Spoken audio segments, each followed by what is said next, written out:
बेटों की बेहिसी देख पेट की आग बुझाने के लिए बाप को करनी पड़ी चोरी।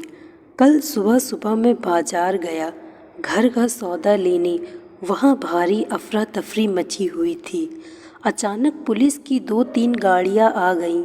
सभी ग्राहकों को रोककर दुकान का शटर बंद कर दिया गया। समझ में नहीं आ रहा था माजरा क्या है। तभी गार्ड्स पर नज़र पड़ी जो करीबन 85 साल के वृद्ध को पकड़े हुए थे। मुझे कुछ समझ नहीं आ रहा था। मैं भागा भागा गया। अरे इन बाबा को क्यों पकड़े हैं? क्या किया इन्होंने? वही भीड़ से आवाज़ आई, इन्होंने चोरी की है। कैश काउंटर से 15,000 रुपये उठा लिए इन्होंने। कोई चोरी करेगा और वह भी मात्र 15,000 रुपये की, इसके बाद भागने की कोशिश भी नहीं करेगा। यह बात हजम नहीं हो रही थी। मुझे पता नहीं क्यों उनकी शक्ल कुछ जानी पहचानी सी लग रही थी। पुलिस उनसे पूछताछ कर रही थी। वह बस एक ही बात की रट लगाए हुए थे, हाँ मैंने चोरी की है, आप मुझे हवालात में डाल दीजिए, मैं आपके साथ चलने को तैयार हूँ। यह बात भी अचंभित करने वाली थी। बजाय अपना बचाव करने के वह जेल जाने को तैयार थे। अपनी सफाई में एक शब्द भी नहीं कहा उन्होंने। देखने में वह अच्छे परिवार के लग रहे थे। मुझे बड़ा अजीब लग रहा था। ये सब देखकर पुलिस उन्हें पकड़कर ले गई। उस समय तो बिना सामान लिए मैं घर आ गया, पर यह बात बार बार दिमाग में सर उठा रही थी कि ऐसी कौन सी मजबूरी थी उनकी जो उन्होंने इस उम्र में यह कदम उठाया। दिमाग पर जोर डालने पर ध्यान आया कि ये तो हमारे पड़ोस में रहने वाले किशन जी के चाचा जी हैं, लेकिन वो कहाँ, कैसे, क्यों कि बेचारे ने चोरी।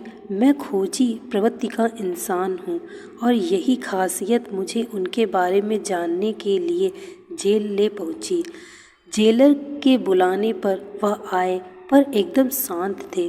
कोई सिनक नहीं थी उनके चेहरे पर, जैसा कि मैंने सोचा था कि वह बहुत परेशान होंगे। पता नहीं मैंने क्या क्या सोचा, पर वो बुज़ुर्ग तो बिल्कुल मुतमईन थे। बाबा, आपका चेहरा आपकी अपराधी प्रवृत्ति को नहीं दर्शाता। मुझे पूरा विश्वास है कि आपने लालच में आकर यह कदम नहीं उठाया है। फिर ऐसी कौन सी मजबूरी थी जो इस उम्र में यह किया आपने? मेरा अपराध तुम्हारे सामने है और उसकी सज़ा भुगत रहा हूँ। मैं क्या यह पर्याप्त नहीं तुम्हारे लिए?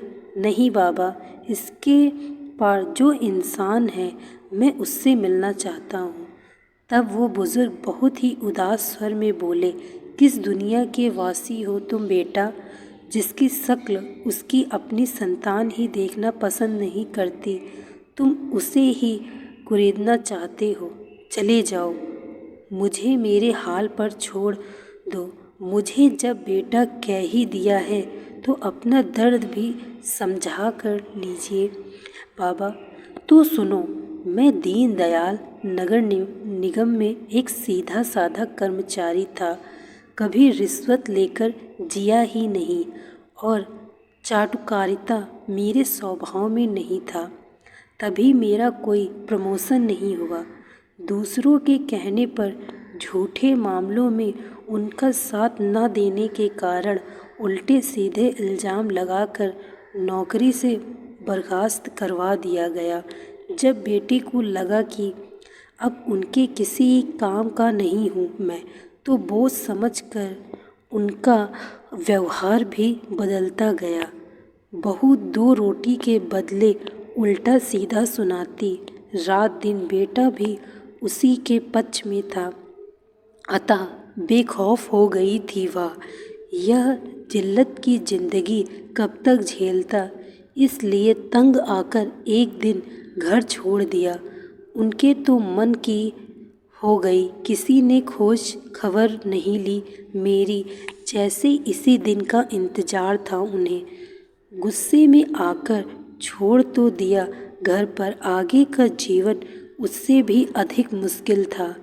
अब पेट भरना भी दुश्वार था। न सर पर छत, न पेट में अन्न का दाना, नहीं काम करने की ताकत, न ही शरीर में, और मांग कर खाना वसूलों के खिलाफ था। अब तुम सही कहो या गलत, यही एक हल सूझा अपनी समस्या का मुझे। इस बात की जानकारी थी कि जेल में खाना भी मिलता है और बीमार होने पर इलाज भी। कैसी भी सही, सर पर छत भी है, इसलिए यह रास्ता अपनाया मैंने। यह बहुत गलत किया आपने। अगर सब ऐसा सोचने लगे तो अपराधों को बढ़ावा मिलेगा और सामाजिक व्यवस्थाएं तहस नहस हो जाएंगी।